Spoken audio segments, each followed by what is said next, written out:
Ethan, you sent me yours. I'll bring that up. But did y'all put y'all's presentations on the PowerPoint? Yeah, I sent it to her. Hmm. Let me. Okay. Yeah, let me message her real quick because she is working right now. Actually, yeah, could y'all just send that to me right now, actually? The same link? Does anyone have an iPhone 12? Do you want us to send it to you on Discord? I have a brick. I guess that'll work. You know. Thank you. Just send it to you. Yeah, just send it to me on Discord. We'll just work it through that way. But I think eventually I have to put this up on the slides here eventually, but it's all good. We can improvise. All right, since I saw yours first, Pragna, I guess you're going up first. Brave one. Okay, let's see.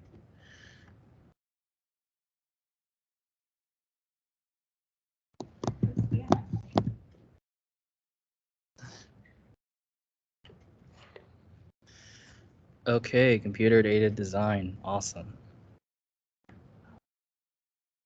Oh, shoot.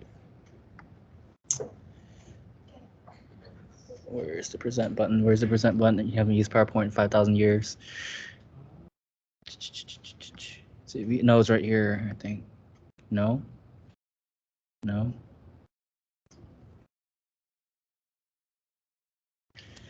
I swear I can use PowerPoint.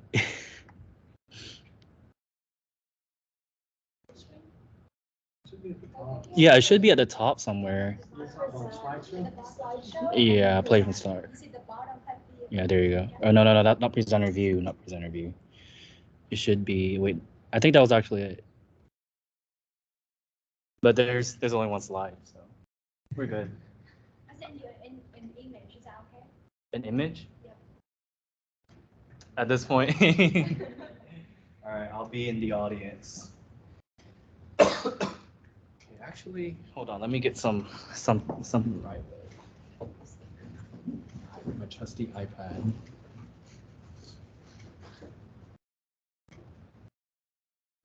All right, cool. Let's get started. All right.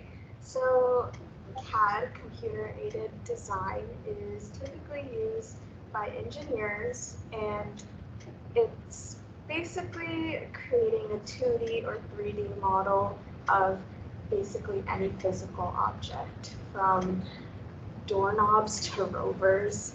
It's used by drawing out the design on a computer and 3D modeling. And it's used for 3D printing or just a model to present companies with. And it can also animate pieces together and show how those pieces can be put together and used. Awesome. So before I give feedback, what do y'all think? I like that you used your hand gestures and were you saying something, Martin? Yeah, you were definitely using your hand gestures and you were actually pretty clear. You didn't use a lot of filler words. Yeah. Like you had like, I think one but like whatever. I think my one feedback is that you kind of dove right into the topic at hand. And usually, from my experience, I guess just from my POV, it's just whenever you present, you want to give the whole landscape first, like general to specific, basically. So kind of, I don't have any examples off top that I can think of, but Is it like I just kind of walked in and started just like a good way is, I guess, you introduce yourself, tell where you're coming from, what you're about to talk about, and just how much you're willing to talk about this one subject. So it gives people like, okay, Like I'm walking in the water. I'm not like, body slamming in. Okay. So that's my feedback. All right, cool. Anyone else? Okay, cool. Yeah, I liked it. Really interesting. I have learned a little bit of CAD last semester. Actually, it was pretty painful. I kind of enjoyed it. I would imagine. Yeah. We were engineering like a wooden frame, and it was different, very different. Okay, cool. So who is next? Let me see. I'm gonna look at Discord, and whoever pops up, me. Alrighty. Let me just save this image and just full screen it.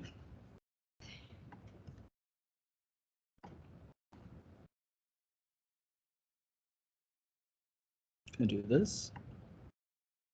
Same thing. Don't even see a difference. Nice job. That's you. Okay, hi everyone. My name is Denise. Today I want to introduce to API with the application programming interface. I heard about the word API a lot with my friends, like new API, Swift API. But when I asked them, like, what's an API? They never give me a clear answer now. I think API is a very broad topic to fully understood and cover. So today I'm going to just give you a general idea about what an API through 2 examples and 1 definition. So I'm going to start with a very classic definition. Classic example of the API, that's a restaurant and the waiter. So when you go to a restaurant, you not go straight into the kitchen and tell the chef, okay, I want a red medium steak with mashed potato. You're not going to do it. The thing you do is you choose an option on the menu offered by a waiter, and going to tell the waiter what you want, and the waiter go to the kitchen, to the chef, and then bring the food back to you. So in this situation, the menu and the waiter is an API, a critical link between you as a user, or client, or developer with the web server, application, program, like that in external system. And you not care about how the waiter wrote down your order or remember your order. You don't care. You don't care. You don't know. You only choose option on the menus through a very simple interface and get the waiter do all the work for you. You just get the food back. So waiter and API did everything for you and just make everything simple and simple and easy for you. Okay, so on that point, I want to move next to the another example. Like you're a traveler, you're looking for a room to stay overnight. You're not gonna go into person or check every single website to see what room available for you with affordable price. You just use the Expedia, and the thing you only fill out some information like what day and what time and what kind of room you want. You want to place order, and then Expedia going to use API to get the data and request to 100 hotel website to get the result back to you. So API had dramatically reduced time and effort for you to look up for a room. So simply speaking, APIs are just a set of rules that how communication between you to a website or between 2 applications, between 2 programs, everything, literally everything. And API is a middleman, an entrance under the hood, abstract away the complicated implementation you need and offer you a very simple interface to interact with. So I think the connectivity we have today is because of API. So that's it for my presentation.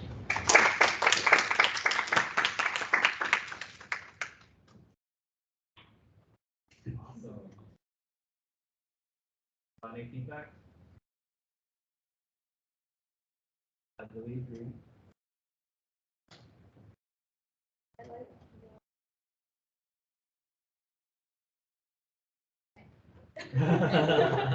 Yeah, the waiter was classic. Okay. Is there anything you felt like you could do better? Um, I like it probably be better at home, like because I forgot something, like. But I think I'm okay with this. Okay. Practice enough. Okay. Did you go by? I don't want to call it a script, but did you like memorize things that you felt should be said ahead of time, or did you kind of just go on the fly? No, I have to understand like everything first, and then like I have to understand like what I'm talking about first, and then Yeah. script, and then but like I'm not really learned by heart or anything. Just, I don't know. Do you understand? Yeah, I'm just basically asking, like, did you write what you were gonna say out ahead of time, then you're just Yeah, I like, have to write before. okay, interesting, awesome. So yeah, the thing about me and my experience with just presenting is that everything I write out is never said. Right. It just never turns out like whenever I even practice, I'm like, I said it completely different. And even if I prepared it 3 times in advance, I'll go up there and be like, oh, I did not say the right thing. All right. But it's like the railroad is going a different direction. So is it like explicit, like you literally like try to stay on script, or is it more like a guideline? Okay, it's a thing because language, like you do the language, that's English a is good my point. mother language. Oh, So, true. Yeah, I have to like prepare well. So because I prepare well, so I remember the script already. Mhm. So, but like even on my own language, I just remember the point and I like, yeah. True, I don't okay. know. So, That's a good way to do it. I didn't think about that actually, but yeah, that it clearly showed through. Um, okay, I think I did write a lot. So a thing that you did really well was that you kind of gave us a general idea of what's going on. So you introduced yourself, right? That was very good. It can be a very small intro, but it kind of it's just that personable like spikes. It's just it's a person, right? And then you kind of went into just like what we're talking about on a surface level. I really like that you avoided using super technical terms. because I don't use technical.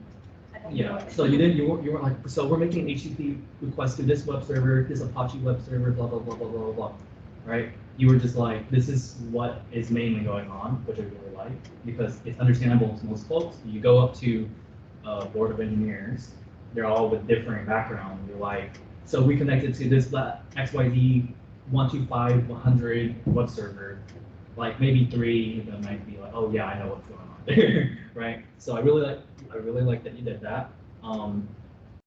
Let's see, one thing that you did that not a lot of the other folks did was you scoped your conversation. So we all know what I'm good at. So scoping as in like, so today we're going to be talking about this, this, and this, and nothing more. That's really good because then it's like putting things in a box. It doesn't leave weird questions like, why did we talk about that? Because like I just on scope, right? So I really like that you did that. I really like that you focus on using mental models and metaphors more than just like explaining the definition. So the examples were really good. I think one thing that did kind of trip you up was that it took a lot of time to do that, right? Yeah. Storytelling takes time, and sometimes you gotta like. Some people feel like you have to explain everything precisely, which is true. You want to do that as much as you can. But if you have a time constraint, you need to get something said. You want to focus on what you want said as soon as you can. So I think time was a factor here. I really like that you did go in depth about the whole topic. And I really like that you framed everything. So that you were talking about, this is what APIs are, this is why it's important. It's not just like a technology, it's a little bit more than that, and then you can contextualize it in a useful way that people feel like they can connect to. So that was good. But yeah, hopefully that helps you with your next presentation.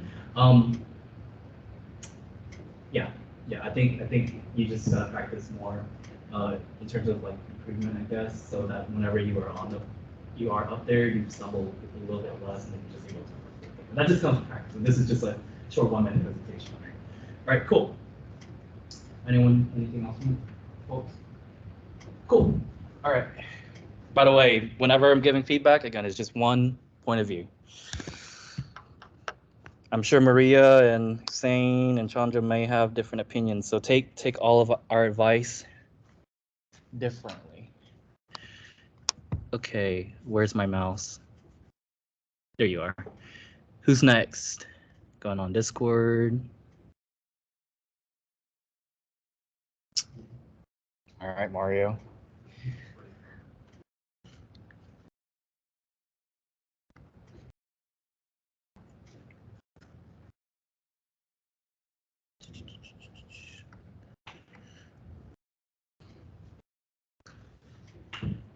Alright.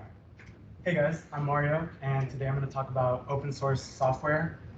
To start this off, I want to first mention what open source is. So open source just means that it's like you're able to modify it and share it to anybody because it was made like accessible to the public, and that goes with anything. It could be code or like documentation, anything.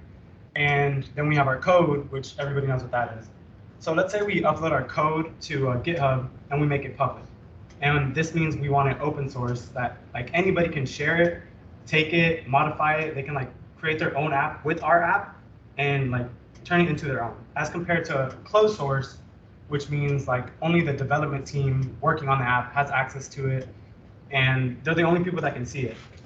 And so some benefits to open source is like it embraces a community-driven development. So like everybody can chime in. There's lots of different points of views that can come in. And then it also embraces like collaboration and transparency. So everybody that can see the code like understands what's going on. There's nothing hidden. There's no like you're not hiding anything from anyone. And yeah, it's like a good way to have like build a development team depending on like how you want to build your app. And that's open source software. Awesome.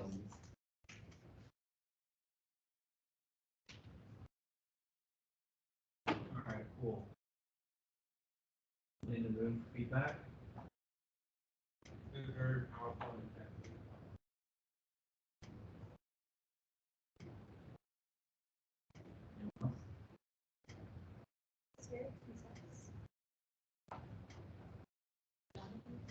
Yeah, it was definitely number one. Yeah.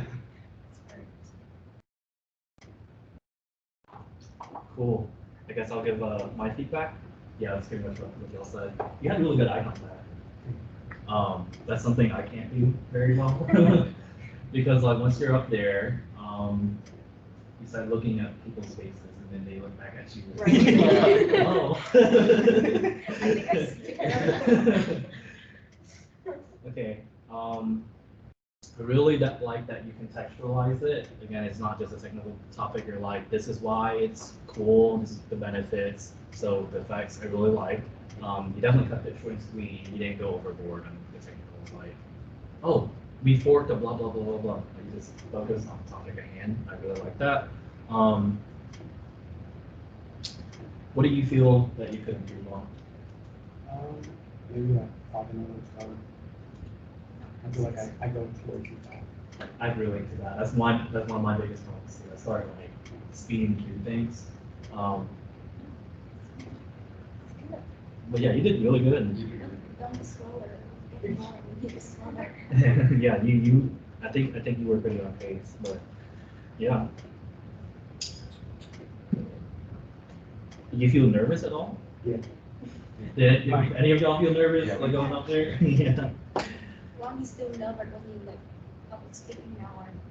I still like very much am. Yeah, I'm like usually when I start getting the intro, I'm like I realize that oh my god, I suddenly have a stage, and it's like I notice it, and I'm like oh shoot, I'm noticing it right now, and now I'm thrown off track. Whereas if I just dove right in, like it wouldn't be a thing, but I still get nervous. It's better whenever it's just like with y'all, because I know like this is the audience I'm familiar with, but like imagine if like you had like a stage. Yeah. And then you're looking at like a big group of people, then it's like I will you'll see me like pause. You like just like wait, why are you quiet right now? The way my mind just goes blank when I look out into the audience and I see people looking at me and I'm like, oh, I don't know what to say after this. Yeah, I've honestly even during the like intro presentation, there have been spots where I'll notice that something was wrong on the slide, And I was like, oh shoot, I can't say that. So I just like paused quietly and hope people notice. Luckily, I don't think I'll have. I'm just like, that's wrong. But yeah. Very good job. All right, your turn. Let me grab yours.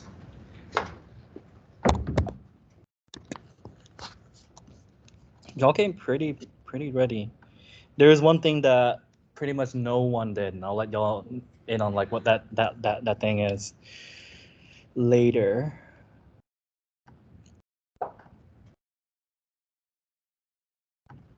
See, the slideshow button's right there. Okay, cool. Hey everyone, I'm Ethan, and today we're going to be talking about depth-first search. So let's dive right in. So what is depth-first search? Depth-first search is a very popular algorithm used in computer programming to basically search through graph structures or data structures. So, so let's dive into how it works. So the very basic idea of how DFS works is you start at a root node, and then you basically, the idea is to explore each branch of the structure completely as far as possible before you explore other branches or adjacent branches that you haven't visited yet. And you basically repeat this process until you visited all the branches in your graph. Yeah, that's basically DFS. It's a very popular technique or algorithm used in problem solving. It helps us like look through very massive data structures and find the information we need. So Cool. that's it.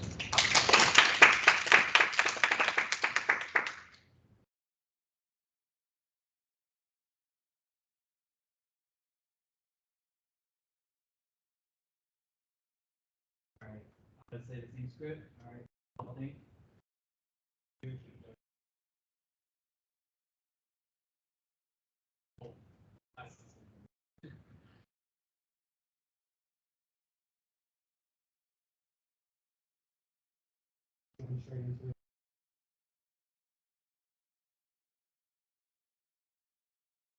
I'm gonna say you chose a challenge. Yeah.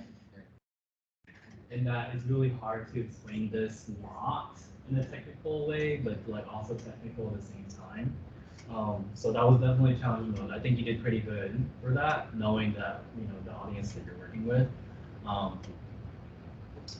like that you did go again the general specific thing because I noticed like I watched the other presentations and a lot of folks it just went specific to general, but you with this, which is general specific, which really helped understanding what's going on. I will say, I'm looking at the slides.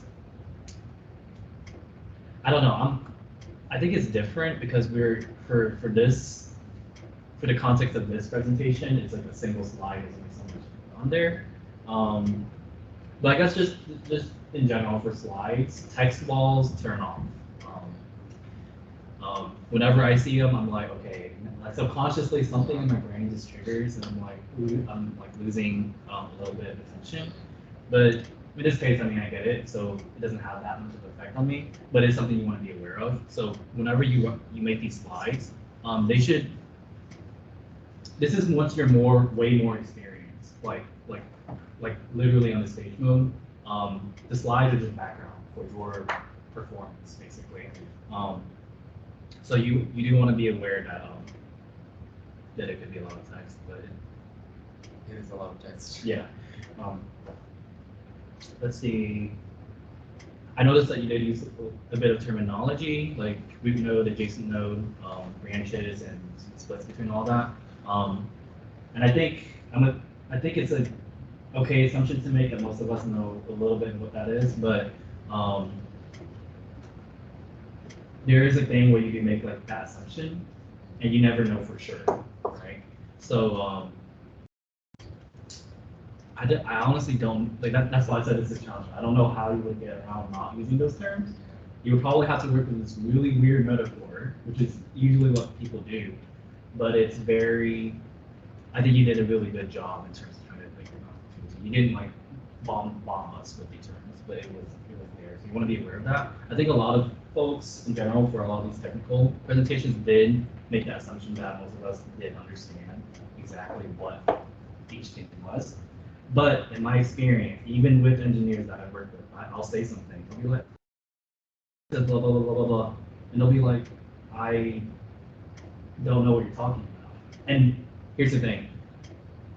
You could use the same word for one group of people, and another group of people could see that word a completely different way.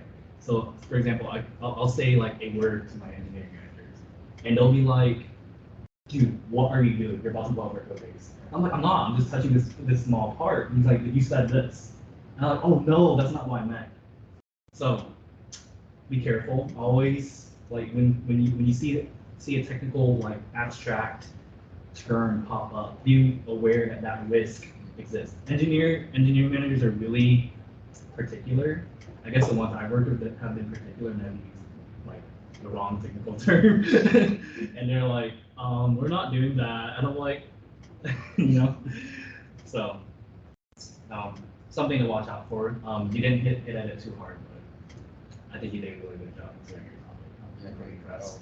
I try to make it like as non-technical as possible, but it's like a technical concept, Mhm. so that's kind of hard. Exactly. I had to rewrite it like 10 different times. Yeah. I don't blame you, dude.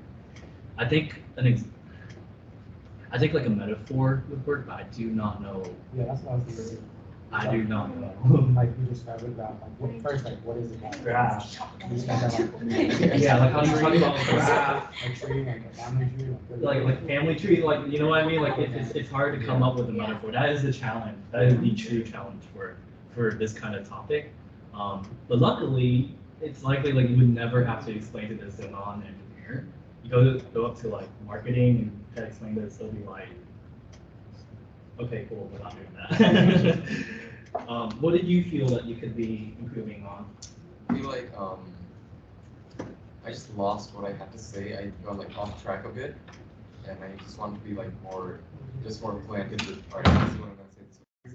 Like I realized I couldn't stick to my plan of like what I was gonna say. Yeah. And I realized like I missed a bunch of like things before I got to the technical part that would have made it easier to understand. Oh, dang. The fact that you were aware of that at the moment. To me, when I feel lost, I'm like, I'm lost. Yeah, I just blink, like I totally blank out. I just realized like, why am I talking about branches? I was supposed to say something about it before. So like, yeah, I missed something. I was gonna say, yeah, that's why it's so much better to go by these presentations by intentions and like things you definitely want to communicate. Yeah. Because chances are, like to me, I feel like it's not going to be easy to communicate 100% of everything you're wanting to say without like extreme practice.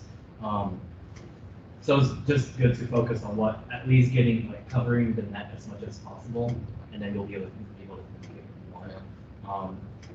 But yeah, good challenge topic. I know. I think the other session Tiffany did one on cloud computing.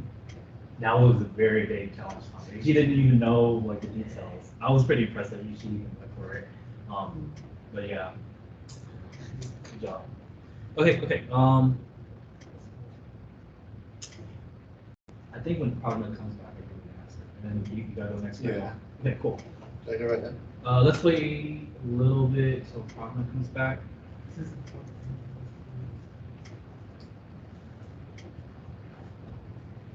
I was going to ask y'all, I don't know, like I've been thinking like for these presentations, I feel like we should do a thing where like we do one thing differently. Like we don't do the same, like I feel like when you practice for presentations, you do the same thing over and over, right? To like, until you get it right, basically. But like what if we did like one thing differently? Like for this presentation, you can't do this. Yeah, you can't sway and you have to gesture. You know what I mean? So stuff like that. But it's hard to figure out because they all know. So I don't know what suggestion I have for y'all in terms of that, but there is one suggestion I think everybody could try, but I think it's too hard.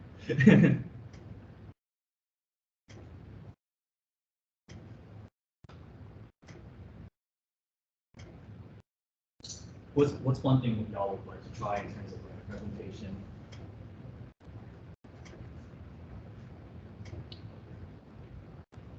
I think one thing is asking the questions, That's one thing to try. I think another thing to try, and this is the secret thing that I know there's nobody does, and I struggle with. If you've seen this conference talk, they move back and forth on that stage. Oh, yeah.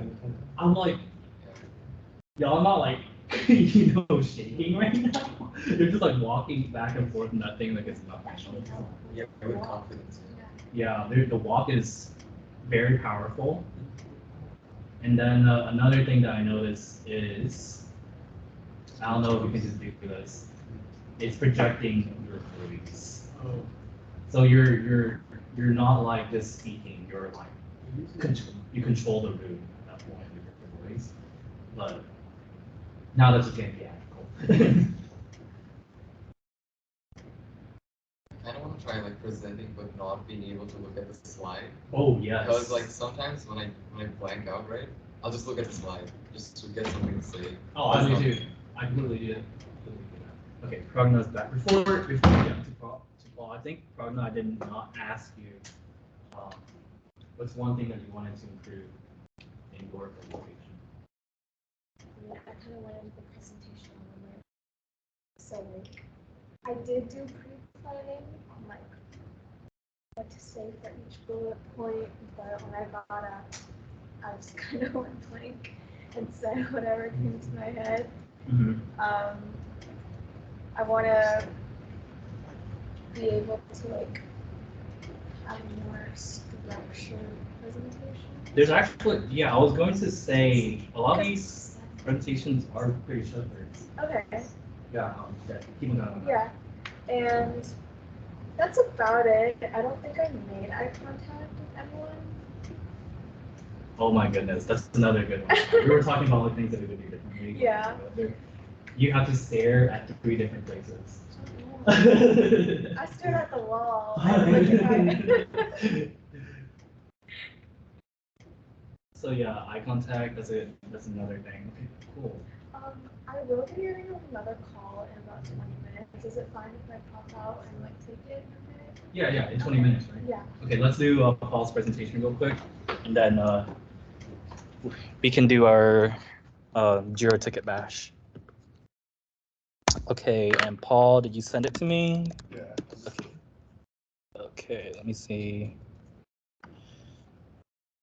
Is it in the channel? I sent it to you directly.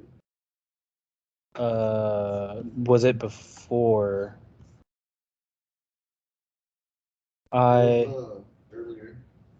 Earlier? Oh, man, I'm sorry. I do. Oh, I think Maria actually put yours into the thing. Oh, my bad. No, I've done that so many times too. I did not realize that. Oh, wait, was that what happened? Yeah. It's set down. Okay. Alrighty. This is all good.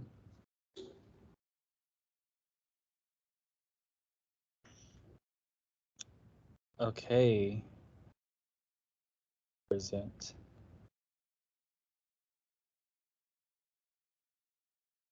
Okay, cool. All right, so my name is Paul, and I'll be talking to y'all about machine learning. So machine learning is one of computer science's biggest topics, but what is it?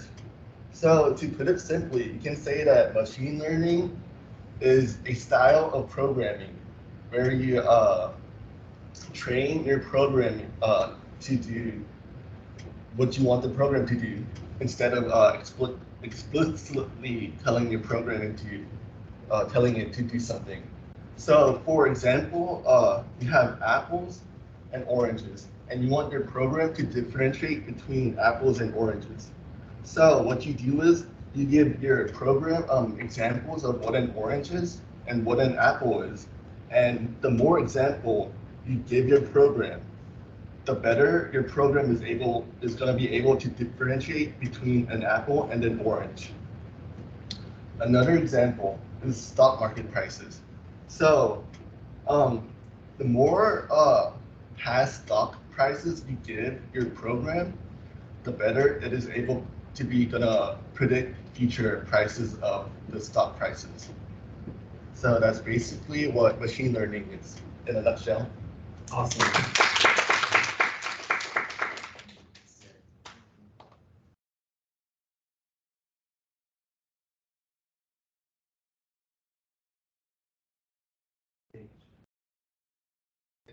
Anyone who has no idea what machine learning is, they would get a good idea of like what it can do.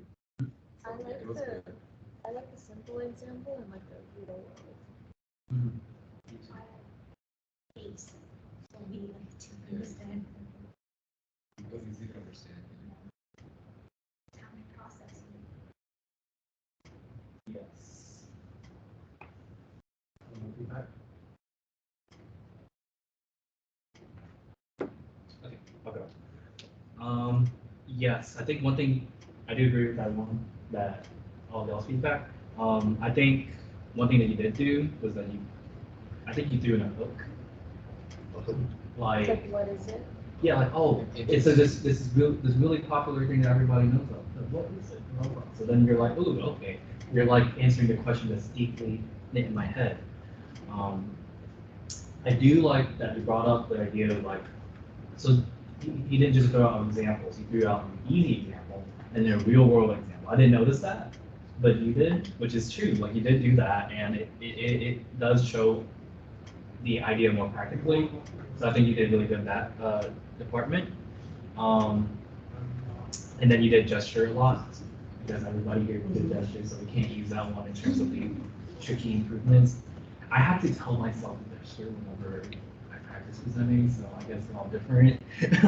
I literally just got myself like wobbling. That's what I do. You'll see me doing that. Even during like normal school presentations, you'll see me like or like a pocket. What do you feel that you can improve on?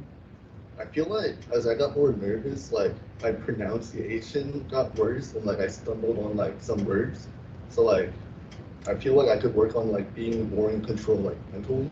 Mhm. I don't know what that looks like. I am not gonna lie. I think it's just being comfortable being able Yeah. to I was up on the Just stage. having more experience. Yeah. But I don't know. I feel like it is a conversation that you have because I feel like it's the way you think of a presentation. Like if you start seeing it as in like momentous and performative, then you're gonna go up there, and then you're definitely gonna stumble because you see it as that versus as something you're already comfortable with. So there's this mindset factor to it, and I honestly think it's a lot more theatrical than people think. It's not just like a businessy like, oh, you go up there and say things. It's a performance. You're performing to people. You're literally going up there to get performance. And I know this because I went on Twitter, and this guy, right?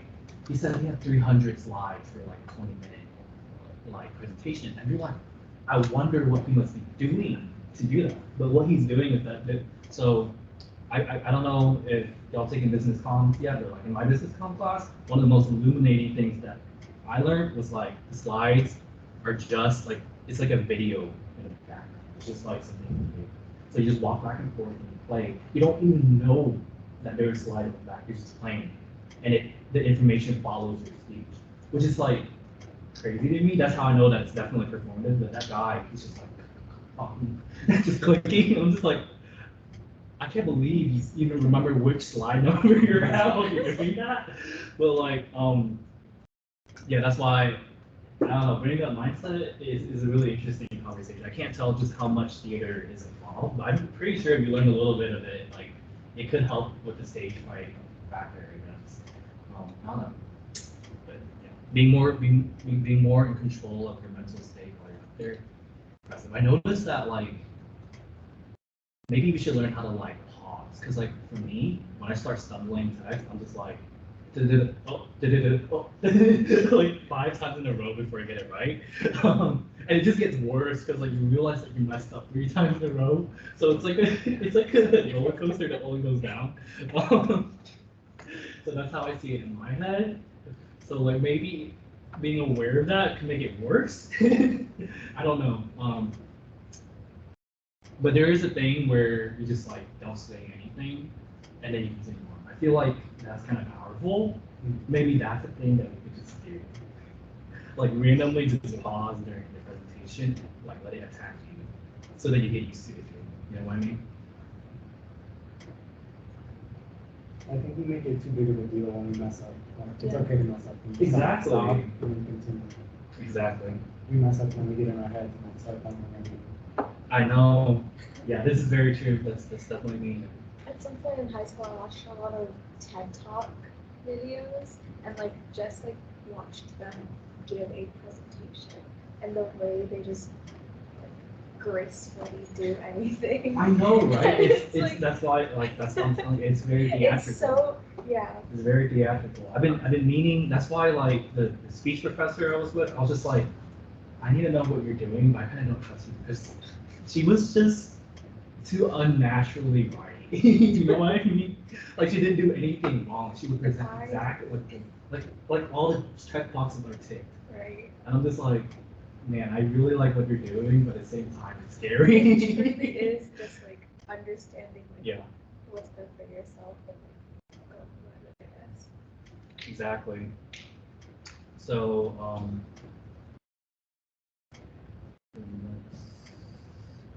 I do that thing so much too, Paul. Like, I start talking very fast. I once gave like a really big presentation to very large group of people.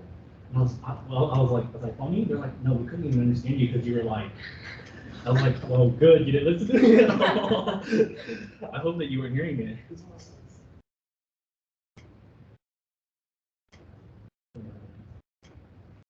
No pronunciation. Cool.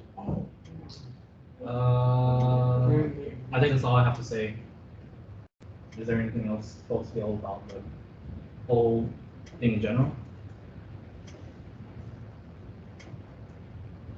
Okay, cool. How did y'all feel about this presentation? Do y'all feel like this is helping y'all?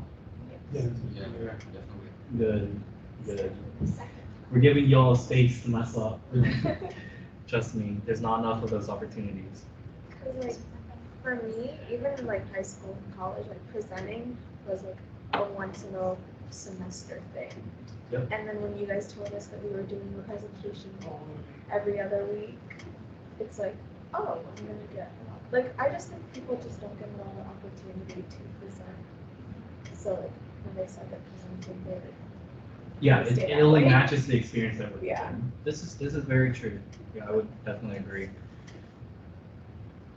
Yeah, I was hoping that this was. I'm glad that y'all liked it. I was worried that this is not project stuff, so y'all wouldn't be interested. But it's like very important, especially in the business, because like even last summer I was like doing my daily stand-ups, and my manager was like, "Are you okay?" He's like, "You're shaking a lot." I'm like, "I'm just very enthusiastic right now." But yeah, it just happens to everybody. We'll always be learning how to do it. And you do it all the time.